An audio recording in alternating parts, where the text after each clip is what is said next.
Kumusta mga kanoysi? Welcome back sa ating YouTube channel, Pilipinoysi. So ngayong araw, another update naman tayo about politika ng ating bansa. So ang video to is mula na naman kay Boss Balita TV. So meron itong pamagat na naiyak si Amy, PBBM nagulat, Senado impeach na traitor, VP Sara Duterte nagulat, kakapasok lang. So yan yung panonorin natin ngayon, men. Bibigyan natin doon ng reaction and then kayo na lang bahalang humusga kung ano yung nakapload sa video to. So bago natin simulan, Boss Balita TV, suportahan nyo yan. Tapos syempre, kung trip nyo ng mga ganitong reaction na video may kasama kayong manood, huwag nyo na rin kalimutang suportahan yung YouTube channel natin, Filipinoysi. So mga kanoysi, hindi na natin to patatagalin pa. Simulan na natin baka agawin pa ng China. Again, ang pamagat ng video ito, naiyak si Amy, PBBM, ginulat Senado, impeach na traidor, VP Sara Duterte, nagulat, kakapasok lang. So, Boss Balita TV, Filipinoysi, like, comment, share, subscribe. Start. President BBM, inutusan na. Nagulat si Vice President Sara Duterte, ginulat impeach na. Ayon sa nakalap nating impormasyon, nagsalita na si Attorney Yusek Claire Castro na impeach na si VP Sara. Hindi na pwedeng makialam pa si Senator Amy Marcos kahit pa bumaliktad sa Duterte kapatid niya. Grabe si President BBM, inutusan na. Nagulat si Vice President Sara Duterte, ginulat impeach na. Tara panoorin natin. Galit na galit. Insigne, IPC 13. Yusek, makailang beses na po sinabi ng Pangulo niya na ayaw niya sa impeachment. May nagsasabi rin po na parang yung pag-ayaw daw po ng Pangulo sa impeachment ay kahulugan na ayaw niya ng transparency and accountability. Ano po reaction ng Palace? Nililiteral nila, no? Porket sinabi ng Pangulo na ayaw niya ng impeachment is ayaw na talaga niya ng impeachment. I think ang ibig sabihin ng ayaw niya ng impeachment is, of course, sino ba yung may gusto, di ba, na kasamahan mo dyan sa, sa Malacanang or sa trabaho mo is matatanggal. Pero yun wala tayong magagawa dun kasi meron naman siyang ginawa talaga, naka-impeach. Diba? Yeah, I think yun yung ibig sabihin nun. Or, ewan ko kung paano nyo rin anuhin yun, i-analyze yun. Iwanag po ang sinabi ng Pangulo na sa simula po ay ayaw niya talaga po ng impeachment dahil maaaring meron pong ibang mga legal na pamamaraan kung dapat mapanagot ang dapat mapanagot. Pero ngayon po ang Vice Presidente po ay impeach na. Wala na po sa kamay ng Yun Pangulo. lang. Yun naman po ay kanyang suggestion lang kung maaari ay ayaw niya ng impeachment. Proseso. Tandaan po natin. Sana po bago mag-analisa sa bawat sasabihin ng Pangulo, ilahat po ang kanyang mga sinasabi. Hindi lamang po sa sinasabi niyang ayaw niya ng impeachment. Tatandaan po natin. Tama naman, sinabi dapat niya, full context din talaga siya, di ba? Hindi yung pinipick up mo lang yung yung gusto mong marinig. Tapos yun, pwede kasi siyang iba yung pagkakaintindi ng ibang tao din. doon sa press con sa Kuala Lumpur, sa before the Malacanang press corps sa Kuala Lumpur, sinabi po niyang hindi siya tumatakbo sa laban. At kanina sinabi rin po niya, nung naibalik na po, si dating Congressman Arn Teves, sinabi rin po niya na the people is... So, congratulations pala kay Teves, So, at least nanalo na siya ng presinto sa Pilipinas. The people is assured that lawlessness will not go unpunished. Sa pagkakataon pong itong impeachment trial, alam po natin that impeachment trial is not the business of the executive. Hindi po makikialam ang Pangulo patungkol po dyan, pero sinabi po niya na dapat umandar ang proseso. Irespeto ang due process. Tama. So, ito po ay nasa kamay na ng mga prosecutors, nasa kamay na po ng Senado. Pag sinabi po nating proseso, dapat sundin ng Baka batas. Senado lang, mostly, yung iba. Kasi kung prosecutor, malabong maging prosecutor yung iba, especially yung mga diehard Dutertes. Diba? Paano mo matatawag na prosecutor sila kung ngayon pa nga lang is parang sobrang positibo na sila na hindi ma-impeach si VP Sara. Diba? Hindi pa nga nila inanalyze masyado yung mga ebidensya is magno-know na sila or confident na sila na hindi ma-impeach si VP Sara. Diba? Dito nga sa side ng mga ng mga ng alyansa or dito sa Marcos lead is wala, bihira ka nga lang makarinig na na sure bull na may impeach si VP Sara. Kasi sila mismo aware sila na need nilang tingnan yung mga ebidensya. Pero yung mga senador na doon pumapanig sa mga Duterte, wala. Hindi may impeach yan si VP Sara. Kaya natin yan, gaganyanin lang, 'di ba? So, 'di ba? Parang unfair naman kung tinatawag mo pa yung sarili mo na prosecutor ka that time tapos hindi naman din pala ganun yung mangyayari. Ang taong bayan na po ang titingin at maghuhusga sa mga taong nasa loob or maaaring gumalaw para sa impeachment trial. ang mga prosecutors dapat gampanan ng kanilang trabaho bilang prosecutors, ang mga senador bilang judges ay dapat ding gampanan ng kanilang trabaho bilang senators, judges. Okay, Proseso po so ang- magkaiba pala yung prosecutor at yung senador. So siguro yung ano natin dito is yung mga senador. Dapat yung way na ano nila, yung way ng pag-convict nila is mag-base sila ba? 'Di ba? Hindi yung porket diehard Duterte ka magnono ka agad. Kaya nga always kung sinasabi sa inyo, 'di ba, na mas maganda kung bago silang mag-decide na hindi nila i-impeach si VP Sara is maging balido or maging valid muna yung mga reasons nila kung bakit hindi dapat i-impeach si VP Sara. Like for example, yung mga ebidensya harapan na. Dapat ipawalang bisa nila yung ebidensyang yun. Di ba? Yan lang naman. Nais ng Pangulo. Wag po natin kalimutan yan. At sabi nga po natin, tao na po ang magsasabi. Kung ang mga taong katulad, ang mga senador po na siya magsisilbing husgado, judges, hurado, ay gagampanan ang kanilang trabaho nang naaayon sa batas at proseso. Last question, Tristan Nodalo, Newswatch Plus. Hi, Yusek. May comment lang po although nag-release na po si Executive Secretary Bersamin ng second wave of mga bagong pangalan and retain sa cabinet positions. But for Senator Lacson, sabi niya the President should do it quickly, yung matapos po yung cabinet performance review because the season for jockeying for position has intensified with the circulation daw po of white papers and floating of names of applicants to fill up the unvacated posts. Uncertainty often leads to inefficiency and divisiveness in the ranks. Comment lang po. Alam po ng Pangulo ang kanyang ginagawa. Alam niya po kung paano mapabilis. At sabi nga rin po ni Executive Secretary Lucas Bersamin, sa trabaho ito dapat mas mabilis. Kung kailangan i-deliver ang tinapay, masarap na tinapay ang dapat i-deliver. Sa mga Masarap ang tinapay ang dapat i-deliver. Tama naman. Diba? Sino mo naman yung may gusto na kumain ng malamig na tinapay, diba? mabilis na pag-i-evaluate patungkol po dito sa mga cabinet members at cabinet secretaries and heads of agencies.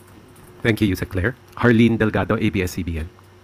Good afternoon, Yusek. Yusek, we would just like to get a comment sa pinost ni Senator Amy Marcos. It was a photo with Attorney Nicholas Kaufman, and in her caption, she said, allow me to quote her, Yusek, hindi ako naghintay ng 39 years para lang magkamali muli. May Marcos na natuto sa kasaysayan. Any response po? Masaya po na umaamin po si Senator Ang Amy Marcos. OA. Ang OA, no? Grabe na talaga si si Amy. Para talaga sa para talaga sa kapangyarihan. Grabe. Oh my goodness. Ibang klase talaga siya. Sa kanyang mga pagkakamali. Pero nung aking tanungin po ang Pangulo patungkol po dyan, ang kanyang sinabi po ay no Boom. comment. Eden Santos, Net25. Diba? Good morning po, Kita mo kung ano yung pagmamahal na ipinibigay ni PBBM sa kapatid niya. Always lang siyang no comment. Malay natin in person, 'di ba? Or in private. 'Di ba? Is inano na yan, kinausap na yan ni PBM na, bakit ganito? Mag-away tayo dapat. 'Di ba? Dito na lang natin sa sa loob ng pamilya natin gawin. Parang yung mag-asawa ba. Ang pangit kapag nag-aaway sila sa social media kasi hindi naman talaga siya nakakatulong. 'Di ba? Pero kung pag-uusapan niyo yan in private, pwede pang maayos yung mga gusot, 'di ba? So parang ganito lang din si Senator Amy, mas pinili niya talaga yung ruta na kahit yung family niya, kapatid niya, babanatan niya talaga. Ewan ko lang kung dahil ba yan sa ambisyon niya na para manalo lang or manatili sa pwesto, pero kung ako, i-analyze ko siya. Hindi ko siya ma-analyze. Like, hindi ko makukuha or hindi ko maintindihan yung niya. Yung yung way of, hirap to rin. Hindi ko nga maano, di ba? So, di ko siya maintindihan talaga si Senator Amy Marcos. Kung bakit kailangan umabot siya sa ganyan. Kayo, ewan ko kung anong masasabi niyo sa kanya. Basta ako, hindi ko talaga siya maintindihan. Parang ibang klase siya. Yusek, Good morning. Sabi po nung lead counsel po ni former President Rodrigo Duterte na si Attorney Kaufman, and I quote, "The real prosecutor in this case is actually in Manila. Sitting in his palace, he's the person who threw President Duterte over here to The Hague." Any comment po from the palace? Bida-bida din itong si Kaufman, nakikialam na dito sa politika sa Pilipinas. Masyado nagkikerry away. Well, di na tayo dapat magulat talaga dyan para kasi kahit sinong tao ka pa talaga, kahit killer ka pa whatsoever, kapag yan yung abogadong kinuha mo, ipaglalaban ka talaga niyan. Diba? Alam nga namang sabihin ng abogado mo na itatalo kita, hindi ka kukuning abogado. Diba? So parang hindi na nakakagulat kay Kaufman yan. Pero yung pangalanan niya mismo, yung nasa Malacanang, grabe, sobrang lakas ng loob niya. Siguro nag-uusap sila ni FPRD. Sabi ni FPRD. Grabe si PBBM, yung presidente doon, pinadala ko dito. Dapat ikwento din ni PRRD na kung bakit naging ganyan, di ba? Ano ba yung mga triggers dyan? Hindi din siguro kwento ni FPRD na tinawag-tawag ko kasi na weak leader, strong pala. Di ba? Dapat ginanon niya rin. Tuloy-tuloy. Is that you, Attorney Harry Roque, talking? You thought it was Attorney Harry Roque making such comment. Well, anyway, it is very apparent and very obvious that Attorney Kaufman is being surrounded by fake news peddlers. He doesn't know the timeline. He doesn't know the facts of the case. Tama. He should be concentrating on his job as a counsel, not in engaging in rumor mongering. Thank you. Good morning, Yusek. Ma'am, ipinagpaliban po ng Senado yung presentation ng articles of impeachment laban kay VP Sara sa June 12 imbes na June 2. Napag-usapan po ba sa LEDAC meeting kahapon? Okay. So, in-extend ba nila? Kala ko ngayon na. Grabe. Well, delikado din yung extend. Diba? Impeachment? Hindi po. Wala po nabanggit. Okay. Doon na lang po sa binanggit ni Senate President Chisa Escudero na yun ay para mas matutukan nila yung mga natitira pang priority legislation. Nagbigay po ba ng commitment ang Kamara at Senado kay Pangulong Marcos na ihahabol yung mga nakabinbin pang priority bills? Yes, opo. Actually, napag-usapan po. May 4 po na priority bills na napag-usapan sa LEDAC. At ito po yung National Government Right-Sizing Program. Kasama din po yung Amendments to the Right of Way Act. Amendments to the Cooperative Code at pati po yung proposed National Disease Prevention and Management Authority. Ayon nga po sa report, ito pong National Government Right-Sizing Program, ito po ay aprobado na po sa House of Representatives at maganda po talagang ito ay maipasa. Sa kasalukuyan, ito po ay nakapending po sa Senado at mas maganda po ito ay magiging maisabatas na po dahil kapag po ito ay naisabatas, mas magiging maganda po ang serbisyo maibibigay sa taong bayan dahil matatanggal na po ang mga redundant, overlapping, unnecessary functions and programs ng ibang ahensya at mapapalakas pa ang ibang ahensya na mas kakailanganin pa ng additional na pondo. Hindi ko rin maintindihan sa ibang tao, like for example ngayon, impeachment ni VP Sara. Parang kini-question nila na bakit daw pinagtutuunan yan, bakit hindi na lang doon sa paggawa ng batas talaga, something like that daw. Yung iba naman, parang sayang daw sa oras. Like, kung iisipin mo naman, paano mo masasabing sayang yung oras? May diba, may issue na nagnanakaw sa pera ng kaban ng bayan. Tapos sasabihin mo, nag-aaksaya lang ng oras. So mas pipiliin nyo pa yung hindi mag-aksaya ng oras pero maaaksaya yung pera ng taong bayan. Diba? Grabe mag-isip, nakakainis. Ewan ko. Yun lang pa po muna ang aking maibigay na detalye. Yun lang po. Bago tayo tumungo sa ating question and answer, balikan natin ang matugumpay na pagkuha at pagbalik sa bansa sa puganting si dating Congressman Rodolfo Teves Jr. Ang lutong ng puganting. Hayag ni Pangulong Ferdinand R. Marcos Jr. kagabi, una niyang nalaman na handa ang Timor-Leste na pabalikin si Teves sa Pilipinas mula kay Prime Minister Guzman noong Asian Summit. Panoorin po natin ang video na ito. Diba? Can you imagine that? Si Teves nga napauwi, Bisaya, napauwi. Si Harry Roque pa kaya. Ewan ko lang nung pagkakahuli kay Arnie Teves, for sure. Alright, di natin alam kung ano talaga yung nararamdaman ni Harry Roque. Pero pwede, or baka kinakabahan na talaga siya, Like, anak ng toko. Nahuli nila si Teves, Ako, possible din pala. Diba? Ay, nako. Si Harry Roque, kapag nahuli na yan, syempre, sasalubong dyan si Chief Torre. Diba? PNP Chief Torre.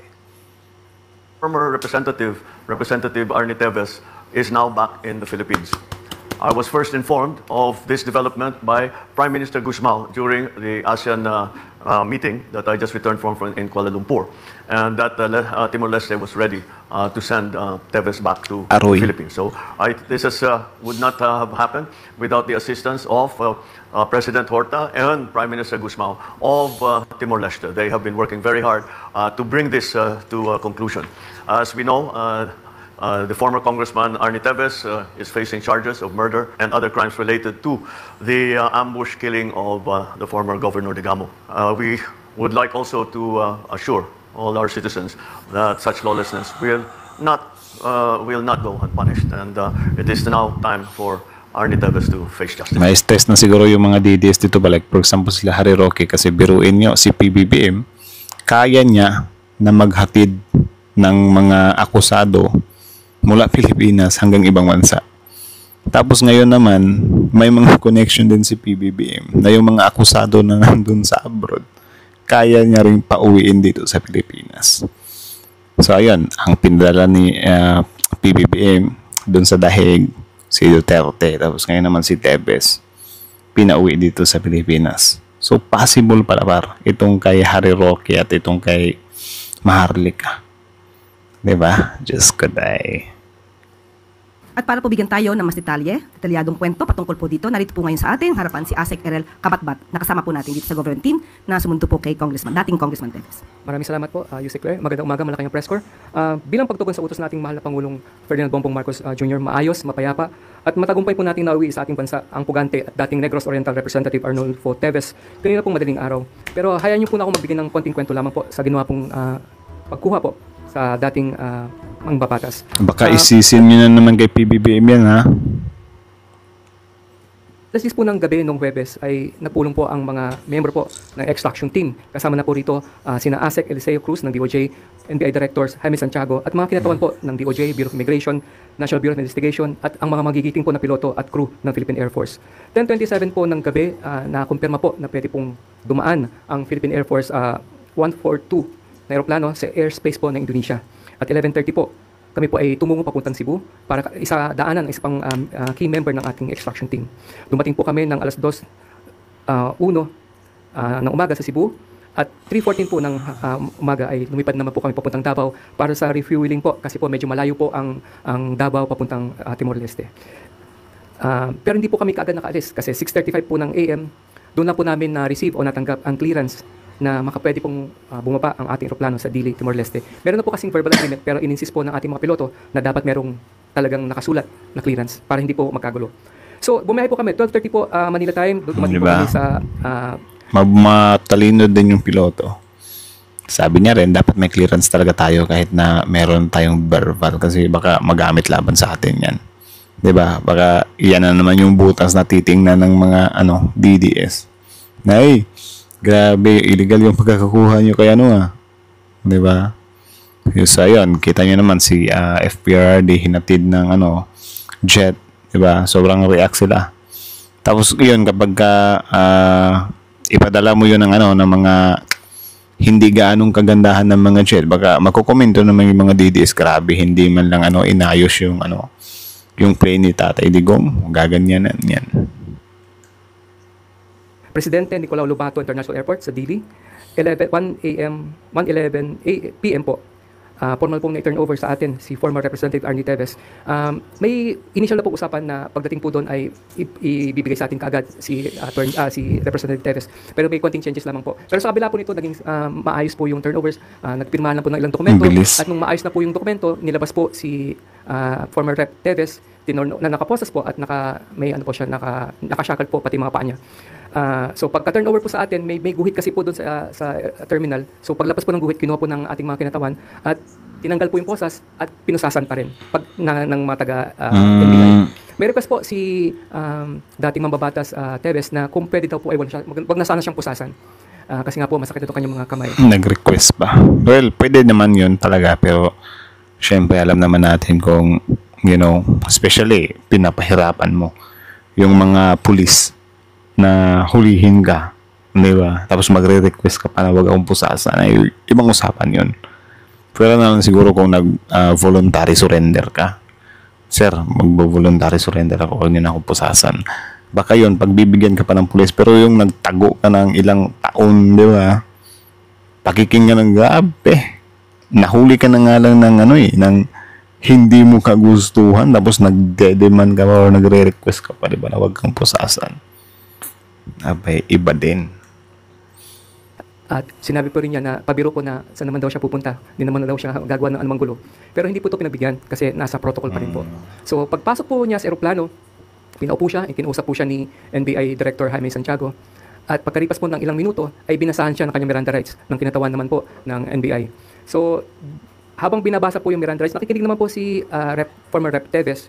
At doon, pagkatapos yung basahan ng Miranda rights niya, ay binasa naman po ang mga pending na arrest warrants laban sa dating mambabatas. Sa pagkakaalala ko po, parang 10 po yung mga kasong binasa. Di ba? Sobrang dami. So, huwag mong i-expect talaga na hindi ka pupusasan or pagkikinggan nila yung request mo. So, hindi po kami mas nakaalipad din kaagad kasi nagkaroon ng konting problema sa aeroplano po natin. Pero dahil mahusay po at magaling naman po ang staff po, ang crew ng Philippine Air Force ay naayos po yun. So, nakaalis po kami 2:42 ng hapon, Manila time, departure from Dili to Davao. Medyo challenging po yung biyahe pabalik kasi paglapas po ng Indonesian airspace, malumana, maayos ang weather, pero pagpasok po ng Pilipinas, malakas po ulan at medyo matagtag po ang biyahe. So, kabila po niyan, 7:27 po kagabi, nakalapag po kami sa Davao. Nagkaroon po nun ng refueling ulit kasi masyadong malayo yung biyahe. Medyo natagalan lang yung pagre-refuel kasi sobrang lakas po ng ulan. So, 8:27 nakalis po kami at 11:19 Good news. Kagabi ay lumapag po kami sa Villamor. Alas 12 At po, least lang ha, this administration functional kahit pa paano. 'Di ba? Compare mo naman dati, 'di ba, na parang sasabihin nila na idaan na lang sa dahas agad. Pwede naman palang ganito. 'Di ba? Ating gabi, 12:03 ay formal pong nadala ang dating mambabatas na si Arnie Teves sa NBI. At ready na po akong sumagot sa inyong mga katanungan. Nice. For ASEC Errol Kabatbat. Eden Santos, Net 20. Ayan na, si Eden. So, pakinggan natin to si Eden kung same pa rin ba yung tono niya. Good afternoon po. Yung buong proseso po ng pagsundo kay former Congressman Arnie Teves. Don't tell me, kukonect na naman nila to sa kay Duterte or sa mga DDS ha. Tingnan natin. Ano po yung nagastos ng ating gobyerno dito? Diba? Kinonekta pa rin talaga. Magkano naman yung nagastos ng gobyerno. Sobrang talaga sila para. Sobrang, ewan ko kung allergy sila sa gastos. May hinuhuli naman ng mga makasalanan. 'Di ba? Mga violators. Kay VP Sara nga hindi nga sila makabanat-banat 'Di ba? Na literal talaga na kinuha yung pera ng kaban ng bayan. Iba din. Tama sasagot yan, Eden. Siguro pwede natin itanong sa DOJ, pero as far as I'm concerned, libre yung maliban sa fuel, yun ang po ang binayaran po natin sa pagsundo po kay dating mambabatas Arnie Teves. Dahil po yung ginamit na aeroplano ay sa Philippine Air Force. Yes po, Philippine Air Force 142. Sige po, thank you. Tristan Nodalo, Newswatch. Kaya Sec. Sir, tanong ko lang, paano po naparating sa Pangulo na nandito na hawak nyo na si Representative Teves, and may marching orders ba siya sa law enforcement agencies unong na-turnover na finally si Teves po?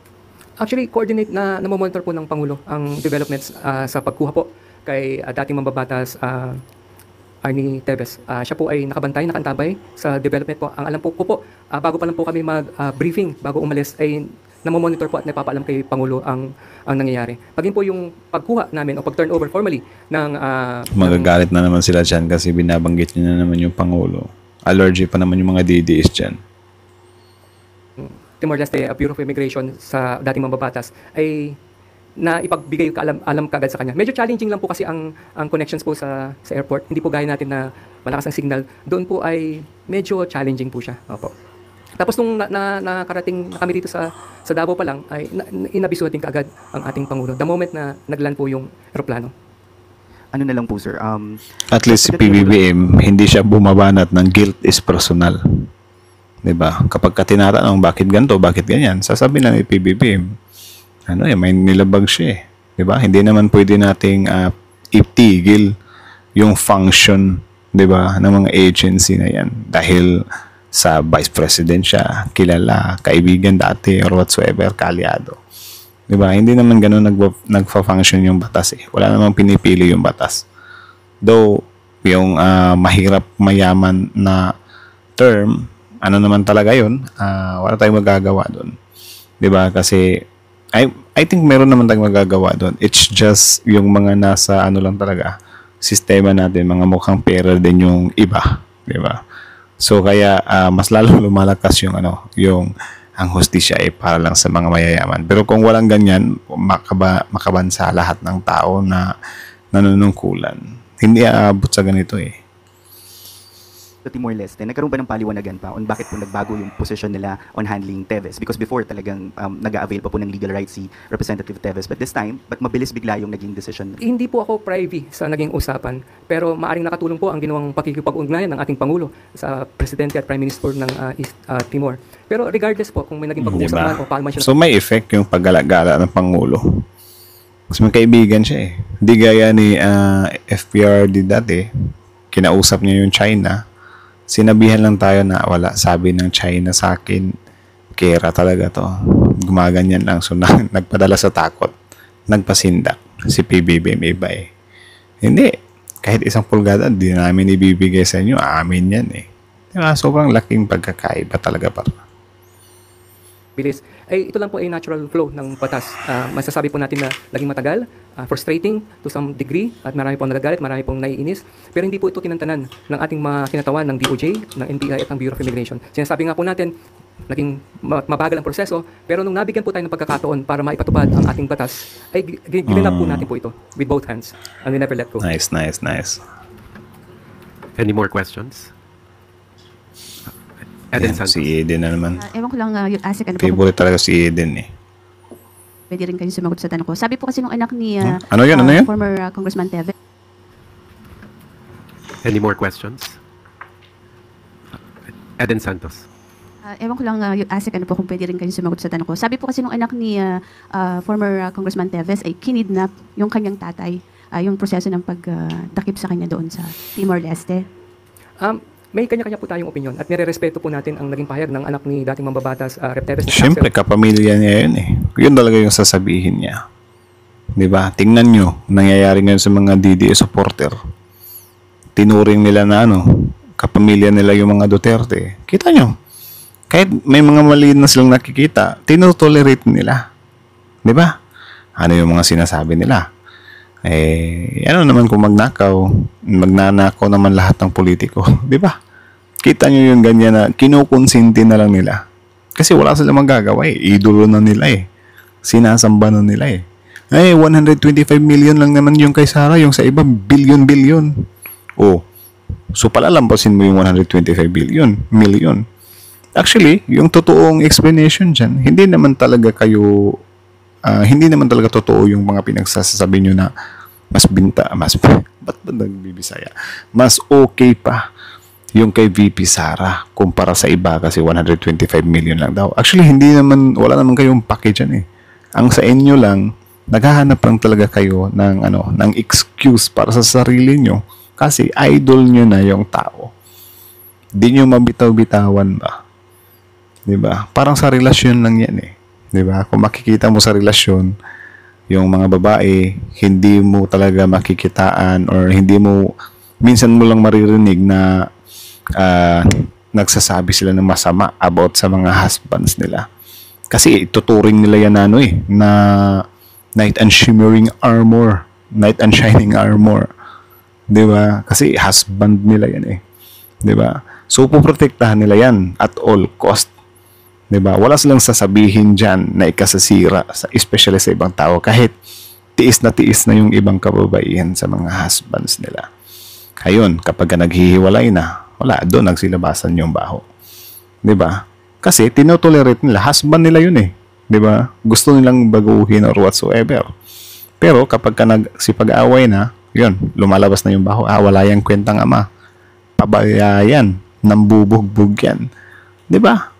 So parang ganito lang din na anong ini-expect mo sasabihin ng anak ni Teves Of course, ganyan talaga kasi kapamilya niya yan eh.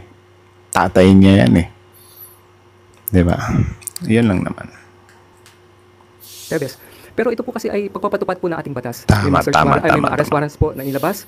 At kailangan po nating Tama, matupad tama. po yun. Nanggaling po dito sa Pilipinas ang arrest warrant. At kung familiar po kayo sa court proceedings, kung saan galing po ang search warrant, doon din po ibabalik. So, Meron daw kasing, wala raw kasing yung extradition na binabanggit niya, hindi pwedeng extradite. ayan po ay isang usapin na pwedeng sagutin po ng Department of Foreign Affairs. Pero sa panig po ng extraction team, kami po ay nagpapatupad lamang ng batas. At ginawa lang po namin ang aming tungkulin. Alright. Thank you very much, PCO Assistant Secretary Errol Kabatbat. Maraming Yusek salamat Claire. sa kanyang press corps at magandang tanghali. Maraming salamat, Asek Eren. Ngayon, ikaw, bilang Pilipino, ano ang masasabi mo at reaksyon sa balitang ito? So, yun lang naman mga kanoysi. So, kayo ano masasabi nyo dito? Comment down below. Tapos yun, pag-usapan natin yan sa comment section.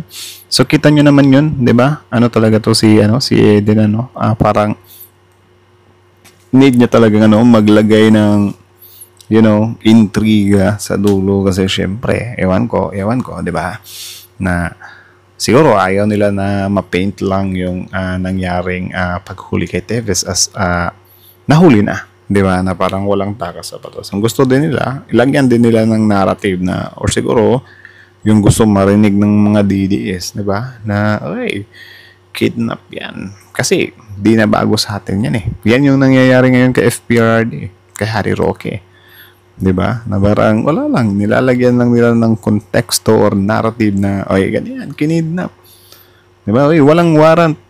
Ganyan, may TOR, may TRO, 'di ba? So parang ganyan lang talaga yung always narrative nila. Yung kay Senator Amy naman, grabe, hindi talaga natin maintindihan Pumunta pa talaga siya doon sa para suportahan si FPRD. Sobrang diehard ba naman, di ba? Imbis ayusin yung gusot nila magkakapatid in private. Sana suporta, pero di din natin siya masisisi kasi sobrang laki din ng utang na loob niya sa mga Dutertes. Yun yung nagpatalo sa kanya eh. Nagpanalo sa kanya eh. Di ba? Kung hindi naglunsad ng hearing yun, hindi inendorso ni Bibi Sara, yun di naman mananalo yan eh. Di ba? Kaso lang, nanalo. Di ba? May himala pa rin talaga. Kahit si Camille Villar nga, di ko ngayon nasahan manalo yan eh. It's just siguro yung mga kababayan natin, wala pa. Hindi pa talaga sila masyadong gising about yan sa mga final political dynasties na yan. Di ba? Hindi pa sila open dyan na ginaganyan na tayo. So, yun nga naman, about naman dun kay Teves. Di ba? Kita nyo naman. Way of pagtatanong ni Eden na parang, oy, ano ba yung pera na ginagamit ng gobyerno? Malaki ba? Di ba? Gusto lang talaga lang So, regardless naman kung maliit yan, or expected na natin na medyo malaki talaga yan. Kasi sa ibang bansa yan eh. Di ba? Alangan namang pabayaan natin. Dapat doon tayo mag-focus sa justice talaga, na nabigyan ng justice. Di ba? Hindi yung wala lang, kung para lang gusto mo lang bahiran talaga yung pinagagawa ng admin kung saan-saan ka humuhugot ng di ba? Intriga. So, yan lang naman. Sayang hindi masyadong nabardagol ni Attorney Claire si Madam Eden. So, kayo, ano masasabi niyo doon? Anyways, bago natin simulan, Boss Balita TV, supportahan niyo yan. Bago nyo iwan yung channel natin, Boss Balita TV, supportahan nyo. Original video link in the description box below. Tapos syempre, Pilipinas, don't forget to like, comment, share, subscribe. So, I think hanggang dito na lang muna mga kanoysi. So, comment down your opinion below and then let's talk about it in the comment section. Boss Balita TV, Pilipinas. Like, comment, share, subscribe. Pilipinas. Out.